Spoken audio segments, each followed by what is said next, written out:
पिढ्यानपिढ्या चालत असलेल्या बाळासाहेबांच्या लढ्याला आज विजयाची मोहर लागली। तो विषय म्हणजे शासकीय वसाहतीतील लोकांना त्यांच्या हक्काची घरे त्यांच्या हक्काच्या जागेत मिळाली। 28 जुलै 2022 महाराष्ट्राचे मुख्यमंत्री श्री एकनाथ शिंदे यांच्या उपस्थितीत नंदनवन येथे विभाग प्रमुख श्री कुणाल सरमळकर यांनी शिवसेना पक्षात अधिकृतपणे प्रवेश केला आणि त्याच वेळी वांद्रे पूर्व येथील शासकीय वसाहतीबाबत सविस्तर निवेदन त्यांनी मुख्यमंत्र्यांना दिले आणि मुख्यमंत्र्यांनी स्पष्ट आश्वासन दिलं, हक्काची घरं त्याच जागेवर। 12 फेब्रुवारी 2023 दरबारे असोसिएशन मध्ये झालेल्या बैठकीत शिवसेना सचिव माजी आमदार श्री किरणजी पावसकर आणि विभाग प्रमुख श्री कुणाल सरमळकर यांच्या समवेत रहिवाशांनी आपले प्रश्न मांडले। नागरिकांनी ठामपणे सांगितलं, हे वंदनीय बाळासाहेब ठाकरे यांचे स्वप्न आहे आणि त्यांचे खरे अनुयायी मुख्यमंत्री श्री एकनाथ शिंदे साहेबच ते पूर्ण करणार। लोकांनी असा विश्वास व्यक्त केला। 2 मार्च 2023 विधान भवनात मुख्यमंत्री श्री एकनाथ शिंदे यांच्या अध्यक्षतेखाली बैठक झाली। त्या बैठकीत त्यांनी स्पष्टपणे सांगितलं, हा प्रश्न आम्ही मिटवणार आणि लवकरात लवकर ठोस निर्णय घेणार। 9 जुलै 2023 प्रश्न तुमचे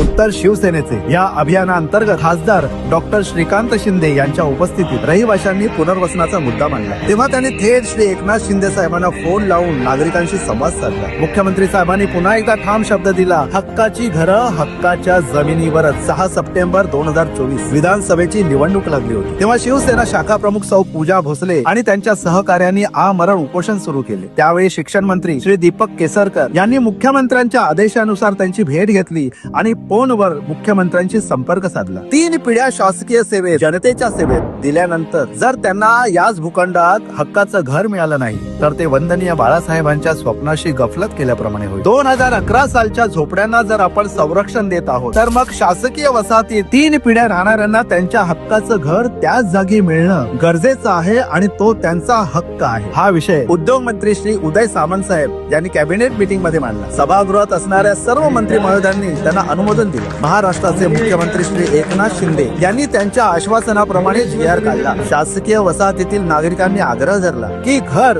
त्याच भूखंडात देणार याचा जी.आर. मध्ये उल्लेख करावा। श्री दीपक केसरकर यांनी सरकारी वसाहतीचा विषय मीटिंग मध्ये मांडला व सभागृहात असणाऱ्या सर्व मंत्री महोदयांनी वांद्रे पूर्व येथे एक मुख्यमंत्री, 2 कॅबिनेट मंत्री आणि 1 केंद्रीय मंत्री होऊन गेले तरीही शासकीय वसाहतीतील लोकांचा प्रश्न ऐरणीवर आला नाही। परंतु महाराष्ट्राचा कॉमन मॅन, संवेदनशील मुख्यमंत्री श्री एकनाथ संभाजी शिंदे यांच्या अथक प्रयत्नांनी आज शासकीय वसाहतीतील नागरिकांना त्याच भूखंडात हक्काचं घर मिळणार आहे। शासकीय वसाहतीत राहणाऱ्या लोकांचा त्याच जागेवर त्यांचं पुनर्वसन हा जी.आर. आला आहे आणि हे आपल्या वंदनीय बाळासाहेबांच्या लढ्याचं यश महाराष्ट्राचे तत्कालीन मुख्यमंत्री श्री एकनाथ शिंदे यांच्या नेतृत्वात भेटलं हे विसरून चालणार नाही। एकनाथ शिंदे साहेबांचे एक वाक्य आहे,